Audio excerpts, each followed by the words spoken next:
99% of you are not subscribed to the channel.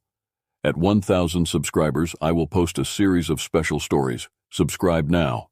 The year was 2142, and the galaxy was thriving under the protection of the United Federation of Planets. For decades, the Federation had maintained a fragile peace, ensuring that no single species or empire could dominate. The interconnected network of civilizations had grown accustomed to the stability, with trade routes flourishing and cultural exchanges becoming commonplace. Yet, in the vastness of space, peace was always fleeting, and the illusion of safety was shattered with the arrival of the Xylophrons. The Xylophrons were a species unknown to the Federation. Their existence had been mere speculation, with rumors of their advanced technology and mysterious ways circulating through fringe space for years. But those rumors had never prepared anyone for what was about to unfold. Without warning, Xylophron ships emerged from the dark void of uncharted space. Sleek, angular, and blacker than the night itself, their vessels were like shadows, moving silently through the stars.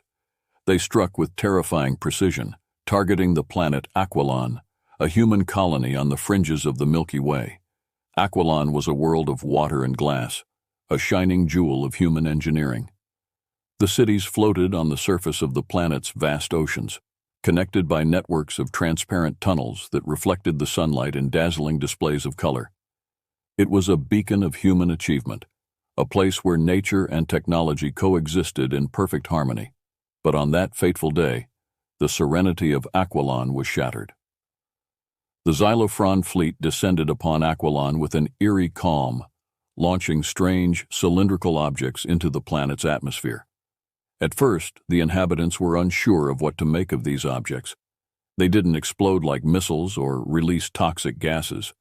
Instead, they fell silently, almost gracefully, through the air before landing in the oceans, on the floating cities, and in the dense, humid jungles that dotted the planet. It wasn't long before the true nature of these objects revealed itself. As they touched down, the cylinders broke apart, releasing a liquid substance that spread with unnatural speed. The liquid moved like water, yet it shimmered with an iridescent glow, casting a strange, hypnotic light across the landscape. The people of Aquilon watched in horror as the liquid engulfed everything in its path. Buildings, vehicles, and even the ocean itself began to change. Where the liquid touched, matter transformed into a crystalline, water-like substance, clear and reflective, as if the entire planet was being submerged in a sea of liquid glass. The transformation was instantaneous and absolute. There was no escape. Emergency broadcasts were sent out as Aquilon's cities vanished beneath the expanding tide. The Federation's military forces scrambled to respond, but the Xylophron fleet was untouchable. Federation ships fired their most powerful weapons, but the Xylophron vessels absorbed the energy, as if it were nothing more than a gentle breeze. No weapon, no technology, could penetrate their defenses. Within hours, Aquilon was gone, a planet-wide sea of crystal-clear liquid. Millions of lives were lost, and the shining jewel of human engineering was no more. The Xylophrons had made their message clear. They possessed a weapon unlike anything the galaxy had ever seen. The Federation was thrown into chaos. Panic spread like wildfire as news of the attack reached every corner of known space. The hydro weapons, as they were quickly dubbed, became the stuff of nightmares. They were not weapons of destruction in the traditional sense. They were weapons of transformation, turning entire worlds into uninhabitable, lifeless seas of liquid crystal. In the following days, the Xylophrons struck again and again, targeting other worlds with the same terrifying precision. No species was safe, no planet beyond their reach. The hydro weapons were unstoppable, and with each attack, the fear in the galaxy grew. On Earth, the Federation's capital, the mood was somber. The once bustling cities were subdued, their inhabitants glued to their screens, watching in horror as the galaxy they knew unraveled before their eyes. The Federation's leaders convened emergency meetings, desperately seeking a solution, but the Xylophrons had left them with few options. In a secure underground bunker beneath the sprawling city of New London, the Federation's high command gathered for a crisis meeting. Holographic displays flickered with images of the Xylophron attacks, while the air was thick with tension. Admiral James Harrington, a grizzled veteran of 100 battles, stood at the head of the table, his face etched with worry. "We've never faced anything like this before," he began, his voice low and grave. "Our weapons are useless against them, and they can strike anywhere at any time." "Is there any word on what this liquid actually is?" asked Senator Leila Moreno, her voice trembling slightly. She was a civilian leader, not a soldier, and the sheer scale of the devastation was beyond her comprehension. Dr. Ilara Monroe, the Federation's leading scientist and a key advisor on the crisis, stepped forward. Her usually calm demeanor was replaced with a look of deep concern. "We've managed to recover small samples from the edges of the affected areas," she said. "The liquid is unlike anything we've encountered. It behaves like water, but its molecular structure is vastly different. It's incredibly stable, yet highly reactive when it comes into contact with organic and inorganic matter." "What does that mean for us?" Admiral Harrington asked. Dr. Monroe hesitated before responding. "It means that we're dealing with something that defies our current understanding of chemistry and physics. This isn't just a weapon, it's a form of technology, or perhaps even biology, that we've never seen before. We don't know how to stop it, and we don't know how to reverse its effects." The room fell silent as the gravity of the situation settled in. The Federation, the galaxy's protector, was powerless in the face of this new threat. President Eleanor Winters, the leader of the Federation, finally spoke. Her voice was steady, but there was a deep sadness in her eyes. "We must find a way to understand this weapon, and quickly.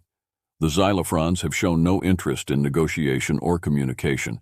If we don't act, more worlds will fall." Dr. Monroe nodded. "My team and I are already working around the clock to analyze the liquid. We need more time, and we need more data.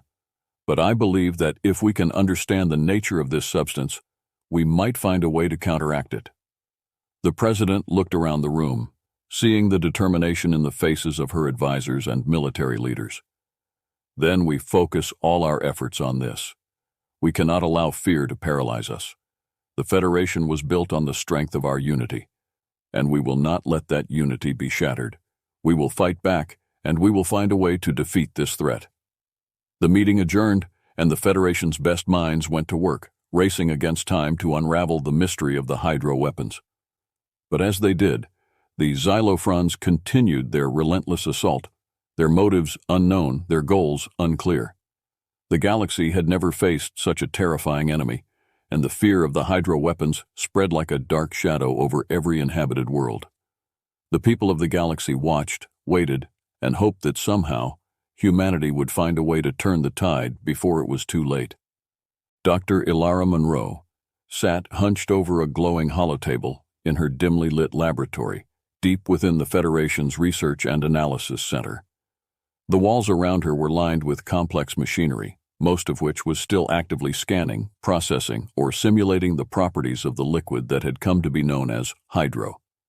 It was a name that belied the sheer terror the substance invoked, but Dr. Monroe was focused on one thing: understanding it. The lab was a hive of activity. Dozens of scientists, engineers, and analysts worked tirelessly, their faces etched with a mix of exhaustion and grim determination. They knew the stakes. With every hour that passed, another world could fall victim to the Xylophrons' deadly hydro weapons. Time was not on their side. Dr. Monroe's fingers danced across the holotable, manipulating a 3D representation of the hydro molecule.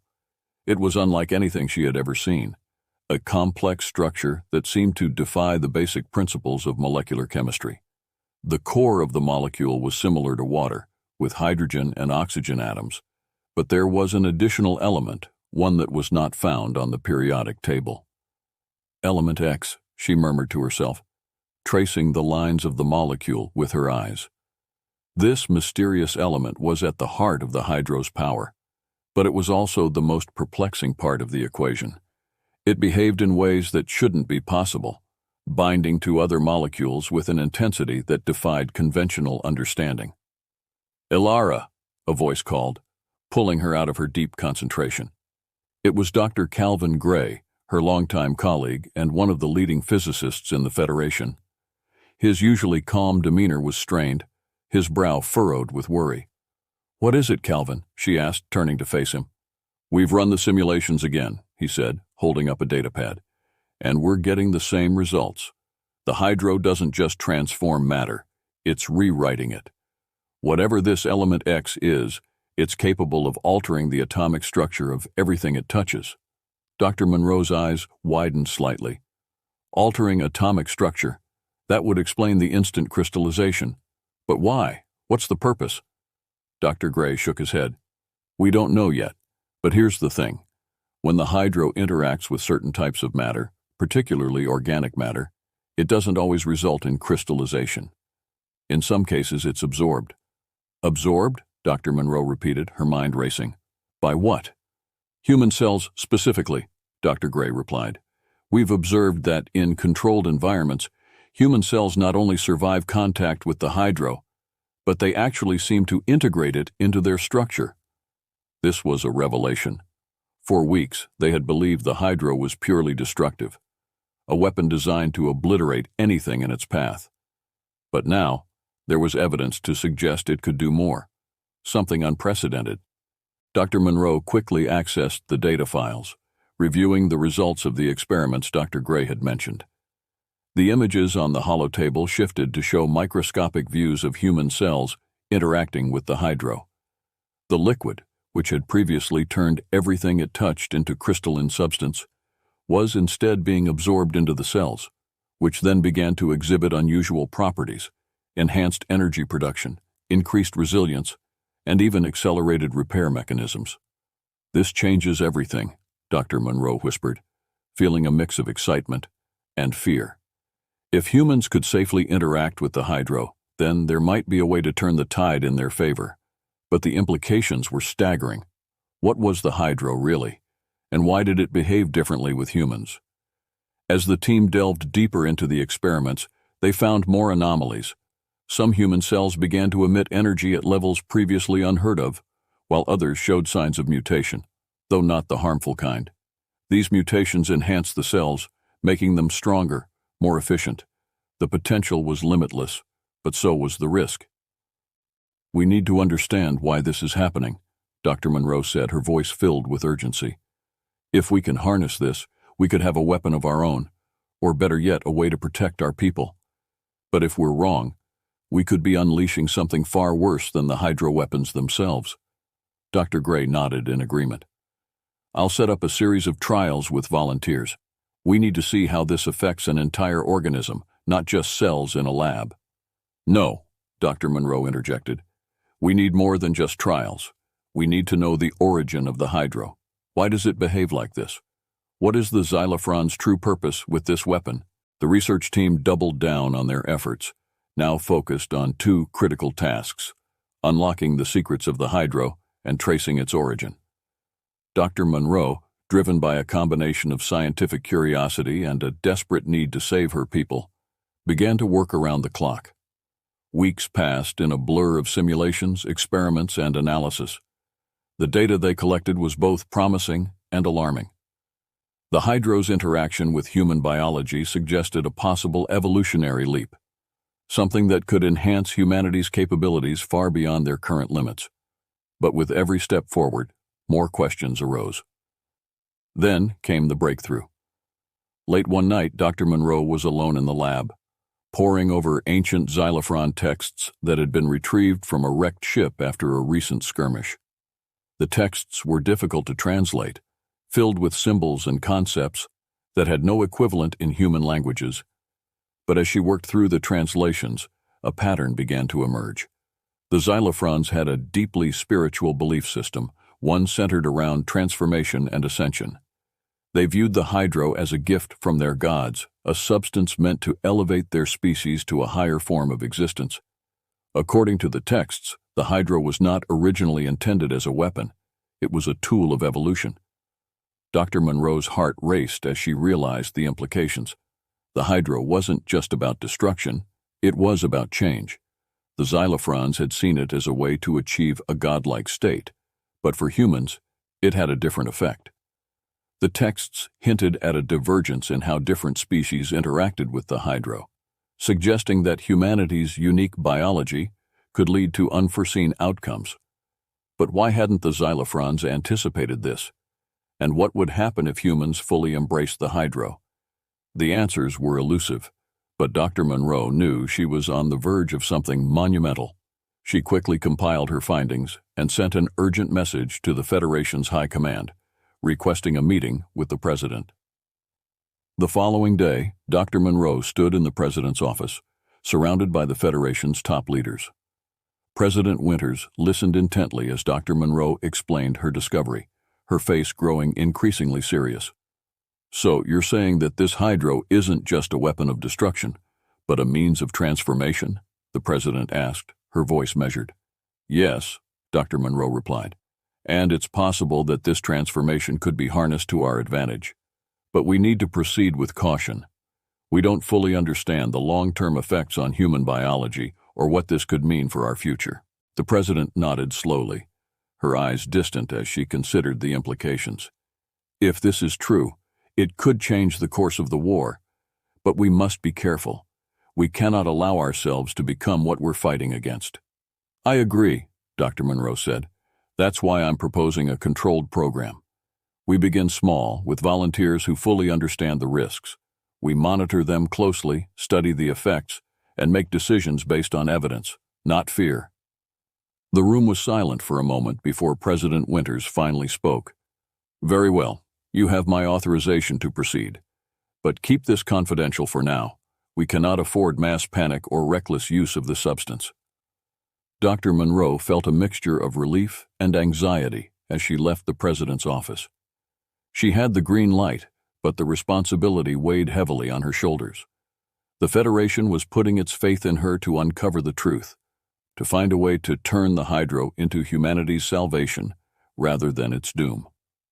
Back in her lab, Dr. Monroe began the next phase of research, assembling a team of volunteers, soldiers, scientists, and a few civilians, who were willing to undergo the trials. Each one was carefully briefed on the potential risks and the unknowns that still surrounded the hydro. The first dose was administered under the most stringent conditions, with every conceivable safety measure in place. The results were astonishing.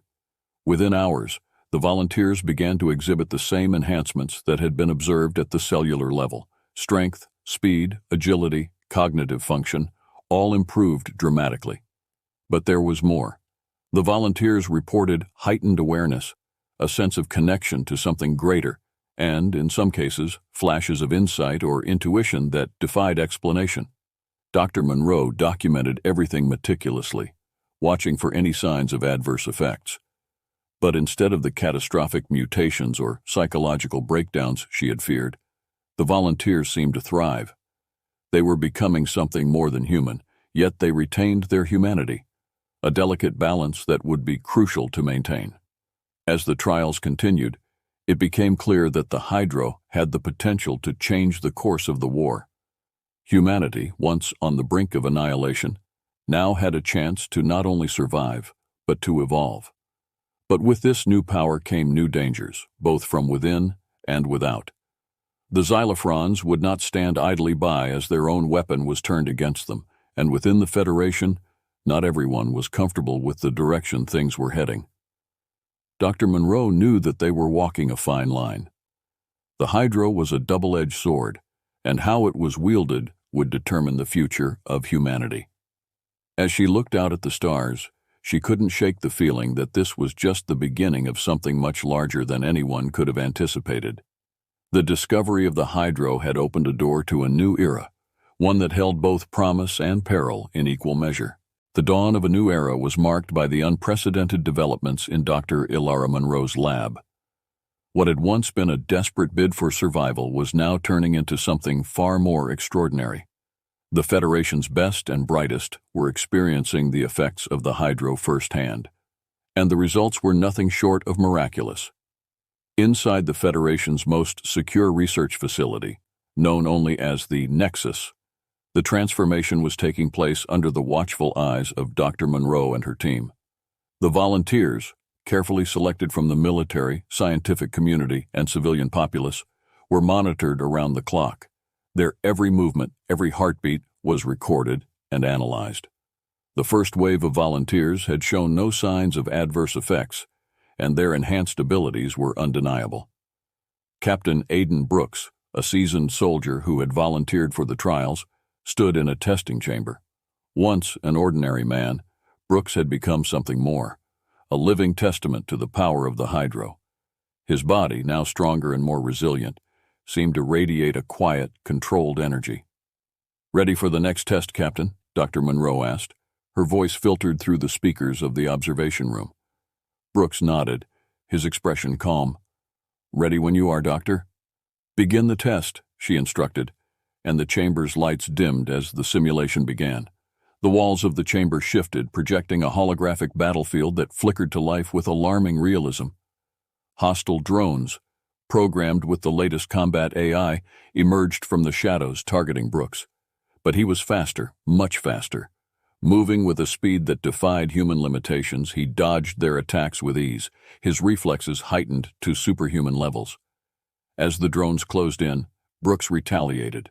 His movements were precise, each strike calculated and effective. In seconds, the drones were reduced to sparking debris, and Brooks stood amidst the wreckage, hardly out of breath. Dr. Monroe watched from the observation room, her heart pounding. The enhancements were more effective than she had dared to hope. Captain Brooks wasn't just stronger or faster. His cognitive functions were operating on a higher plane, allowing him to anticipate and react with near-perfect accuracy. But even as she marveled at the results, a nagging concern gnawed at the back of her mind. The hydro's effects were profound, but they were still largely unknown. What were the long-term implications? Would there be a price to pay for these newfound abilities? The trials continued, with more volunteers undergoing the transformation. Each one exhibited similar enhancements: strength, speed, heightened senses, and accelerated healing. Some even began to display abilities that bordered on the supernatural: telepathy, limited telekinesis, and the ability to manipulate energy fields. The hydro was unlocking potential within the human genome that had never been imagined. Yet with this power came an undeniable shift in the volunteers' demeanor.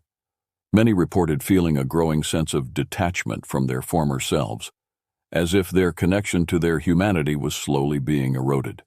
They spoke of a heightened sense of purpose, a clarity of mind that allowed them to see beyond the ordinary, but also an unsettling disconnection from emotions that had once been central to their identities: love, fear, empathy. Dr. Monroe began to worry about the psychological impact of the transformation. What if the hydro was not only enhancing human abilities, but also fundamentally altering their nature? Could they still call themselves human after such a profound change? The first major test of these new abilities came not in a controlled environment, but on the battlefield. As the Xylophrons continued their relentless assault on the galaxy, the Federation decided it was time to deploy their newly enhanced soldiers. It was a calculated risk, one that could either turn the tide of the war or doom humanity to an even greater catastrophe. The mission was to retake the planet Zephyros, a crucial strategic location that had fallen to the Xylophrons weeks earlier. Zephyros was a harsh world, its surface covered in jagged mountain ranges and deep ravines. The Xylophrons had established a stronghold there, and traditional forces had failed to breach their defenses. Captain Aidan Brooks, now the leader of a special unit of enhanced soldiers, was chosen to lead the assault. His team, dubbed the Ascendants, was composed entirely of volunteers who had undergone the hydro transformation. They were humanity's best hope, but they were also a terrifying unknown, living weapons with powers that had yet to be fully understood. The Ascendants deployed to Zephyros under the cover of darkness. As they approached the Xylophron stronghold, they moved with a silent efficiency that belied the chaos of war. Brooks led the charge, his mind focused and clear, every step calculated. The Xylophron sentries, unaware of the danger, were neutralized with a precision that bordered on inhuman. But as the team pushed deeper into the stronghold, they encountered something unexpected. The Xylophrons had been experimenting with the hydro themselves, and the results were monstrous. Twisted abominations, half Xylophron, half crystalline, lumbered through the corridors, their bodies warped by uncontrolled mutations. They were powerful, but unstable, driven by a mindless rage that made them as dangerous to their own kind as they were to the Ascendants. The ensuing battle was brutal. The Ascendants' enhanced abilities gave them an edge, but the Xylophron abominations were relentless. Captain Brooks fought with a ferocity that astonished even his own team, his enhanced reflexes and strength pushing him to the limits of what was possible. But as the fight dragged on, something strange began to happen. Brooks could feel the hydro within him, responding to the presence of the abominations. His body and mind began to sync with the energy they emitted, almost as if he was resonating with them on a molecular level. It was an overwhelming sensation, a flood of power and clarity that threatened to consume him. For a moment, he felt like he could understand the Xylophron's purpose, their goals, their fears. But with that understanding came a terrifying realization. The Hydra was alive, in some sense. It wasn't just a tool or a weapon. It was a form of life, one that sought to evolve and spread, using any species it came into contact with. The Xylophrons had been its first hosts, but now it was humanity's turn. The question was, what would humanity become? The Ascendants ultimately prevailed, but the cost was high. Brooks and his team managed to destroy the Xylophron stronghold in their twisted experiments, but the experience left them shaken. They had won the battle, but the war within themselves had just begun. Back on Earth, the Federation hailed the mission as a success. The Ascendants were celebrated as heroes, symbols of humanity's resilience and ingenuity. But behind closed doors, the concerns grew. The psychological evaluations of the Ascendants showed a disturbing trend. Many of them were losing their emotional connections, becoming more detached, more focused on their missions, but less connected to the people around them.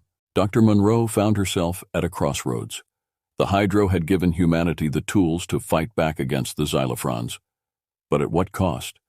She had always believed in the power of science to improve lives, to advance humanity, but now she faced the possibility that her work might be leading them down a path of no return. In the days that followed the mission on Zephyros, Dr. Monroe spent countless hours in her lab, poring over the data from the Ascendants' experiences. She replayed the footage from the battle, analyzing every detail, looking for answers. The Hydro was pushing humanity towards something new, something unknown, but whether it was a future of hope or despair was still unclear. Then, in a moment of clarity, she made a decision. She needed to understand the Hydro at its source. The ancient Xylophron texts had hinted at a place, a world deep within their territory where the Hydro was first discovered, where it had been nurtured and grown into the force it was now.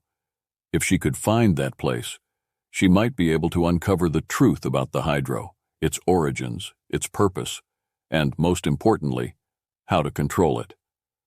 Dr. Monroe approached the Federation's High Command with her proposal. It was a risky plan, venturing deep into enemy territory with no guarantee of success, but it was their best chance to understand the Hydro and determine the future of the Ascendants and all of humanity. President Winters listened to Dr. Monroe's proposal with a solemn expression. The President had always valued the scientists' insights, but this mission was different. It wasn't just about winning a war.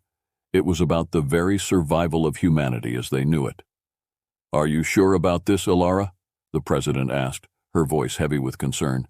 "If you go, there's no telling what you'll find, or if you'll come back." Dr. Monroe met the President's gaze with unwavering resolve. "We need to understand what we're dealing with. We've already seen what the Hydro can do, but we don't know its full potential, or its full danger.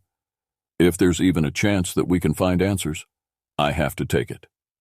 After a long silence, the President nodded. "Very well. You have my authorization. But take every precaution. The future of humanity may very well rest on what you find." As Dr. Monroe prepared for the journey, she couldn't help but feel a mix of anticipation and dread. The path ahead was fraught with danger, but it was also the key to unlocking the greatest mystery humanity had ever encountered. The Hydro had brought them to the brink of destruction, but it also held the promise of a new beginning, If only they could understand it in time.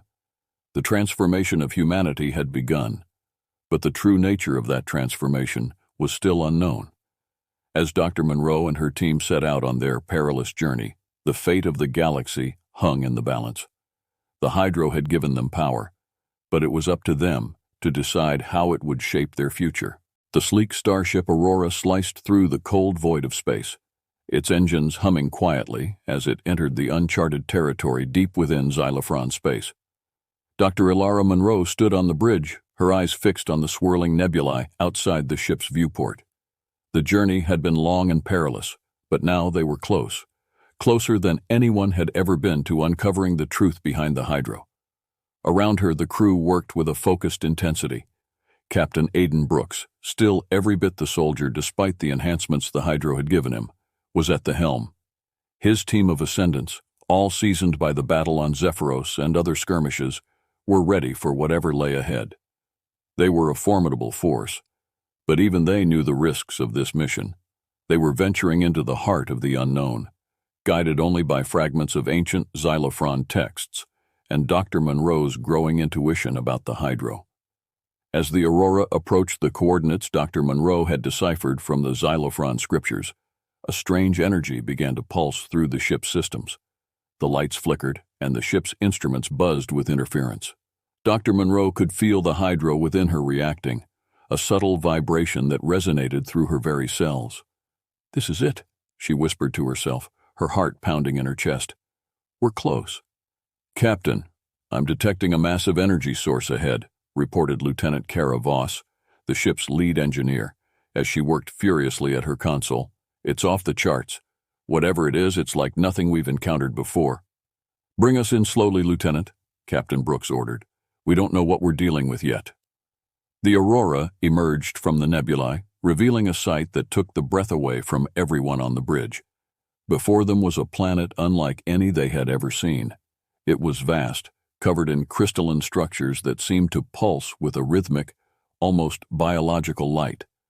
Rivers of glowing liquid, undoubtedly Hydro, flowed across the surface, connecting the structures like the veins of some colossal living organism. "This is it," Dr. Monroe said, her voice filled with awe and trepidation. "The birthplace of the Hydro." The planet was alive with energy, and as the Aurora drew closer, the crew could feel it, a low, thrumming sensation that resonated deep within their bodies.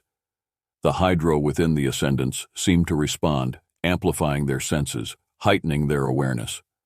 But it also brought with it an unsettling feeling, as if they were standing on the edge of a precipice, peering into an abyss that might consume them at any moment.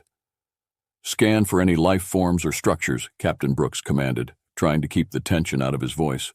Lieutenant Voss complied, her fingers flying over the controls. "There are no conventional life signs, but there's something huge beneath the surface.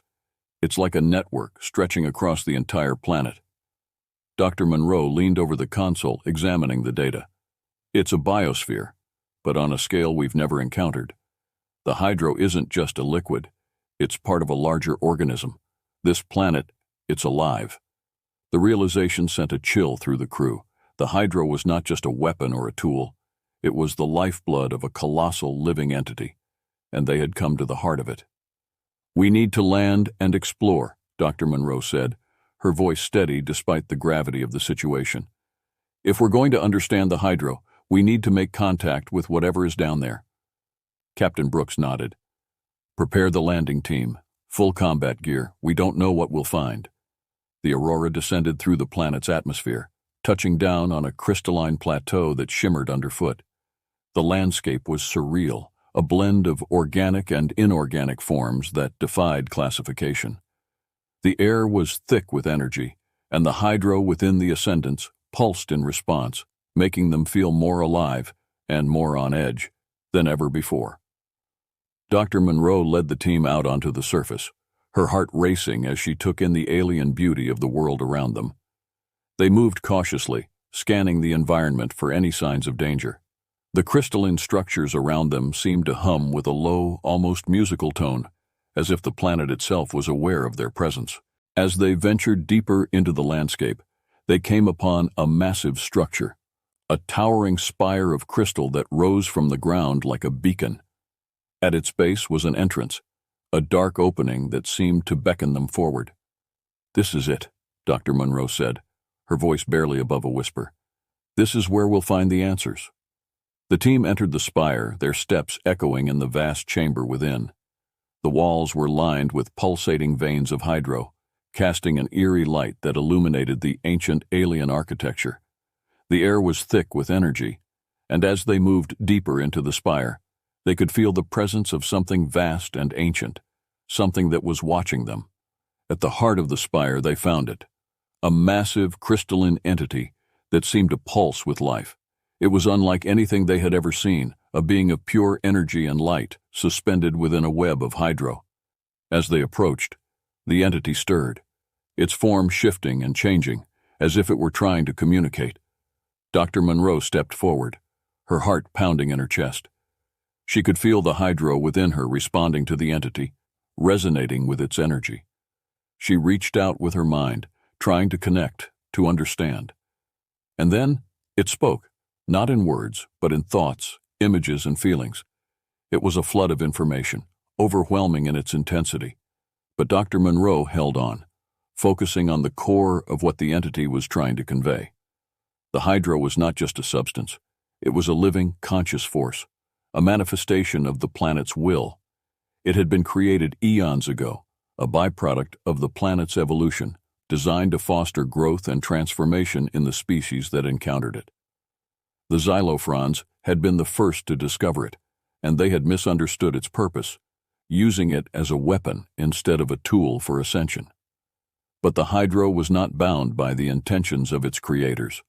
It had its own purpose, its own drive to evolve and expand, to create something new from the species it touched. Humanity, with its unique biology and will, was the next step in that evolution. The hydro had recognized the potential in humanity, and it had chosen them as its next hosts. Dr. Monroe struggled to process the implications. The hydro was not evil, nor was it benevolent. It was simply a force of nature, a catalyst for change. It had the power to elevate humanity to new heights, to unlock abilities and potentials they had never imagined. But it also had the power to consume them, to erase what made them human in the pursuit of a new form of life. The entity's message was clear. The choice was theirs. Humanity could embrace the transformation, allowing the hydro to guide them into a new era, or they could resist, risking destruction in the process. The hydro would not force its will. It was offering a path, but the decision to walk it belonged to humanity alone. Dr. Monroe broke the connection, gasping for breath as the flood of information subsided. The entity remained pulsing quietly, waiting for her response. "We have a choice," she said, turning to face Captain Brooks and the team. "The hydro isn't just a weapon. It's a chance for us to become something more. But it's also a risk. We could lose ourselves in the process." Captain Brooks looked at her, his expression unreadable. "What do we do?" Dr. Monroe thought of everything they had been through, the battles, the losses, the fear, and the hope. Humanity had always been defined by its ability to adapt, to overcome challenges, and rise above them. The hydro was the greatest challenge they had ever faced, but it was also an opportunity. They could use it to protect themselves, to survive, and to thrive, but only if they did so with caution, with respect for the power they were wielding. "We embrace it," she said finally, "but we do it on our terms. We take the hydro's gift, but we remain true to who we are. We use it to protect our people, to advance our knowledge, but we don't let it consume us. We don't lose sight of our humanity." Captain Brooks nodded, a look of resolve in his eyes. "Then that's what we'll do." The entity pulsed once, as if acknowledging their decision, and then the light within the chamber began to fade. The team slowly made their way back to the Aurora, the weight of their choice heavy on their shoulders. They had come seeking answers, and they had found them. But the answers were not simple, and the path ahead was fraught with uncertainty. Back on Earth, the Federation was waiting. Dr. Monroe and her team were hailed as heroes, their mission a success. The knowledge they had brought back was invaluable, and it marked the beginning of a new era for humanity. The Hydra was no longer a weapon to be feared, but a tool to be harnessed. Under Dr. Monroe's guidance, the Federation established the Ascension Program, a carefully controlled initiative to study and utilize the Hydra's potential.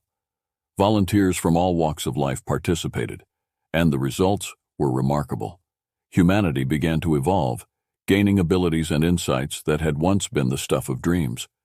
But true to their promise, they did so with caution. The lessons of the Xylophrons were not forgotten, and strict regulations were put in place to prevent the Hydra from being misused. The Ascendants became guardians, protectors of a new era, ensuring that the power of the Hydra was used for the betterment of all, not just a few.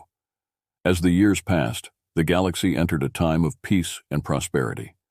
The Xylophrons, weakened by their own misuse of the Hydra, retreated into isolation, and the Federation became the guiding force in the galaxy. Under their leadership, new alliances were formed, and old enmities were set aside in favor of cooperation and mutual respect. Humanity had been transformed, but they had not lost themselves. They had risen to the challenge, embracing the power of the Hydra while remaining true to the values that had always defined them: courage, compassion, and the unyielding desire to explore the unknown. Dr. Ilara Monroe, the woman who had unlocked the secrets of the Hydra, became a legend in her own time.